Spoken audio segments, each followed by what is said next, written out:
నల్గొండ జిల్లా దామరచర్ల మండలం Janapadu X road వద్ద వాడపల్లి పోలీసులు పెట్రోలింగ్ నిర్వహిస్తుండగా అనుమానాస్పదంగా భారీ లోడుతో వెళ్తున్న లారీని పోలీసులు ఆపగా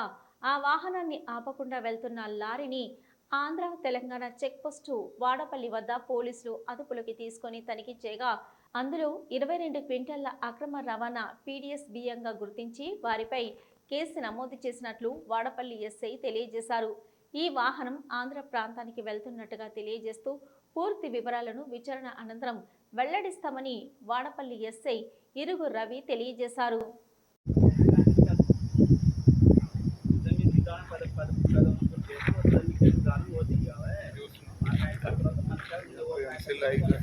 అయిపోయి మళ్ళీ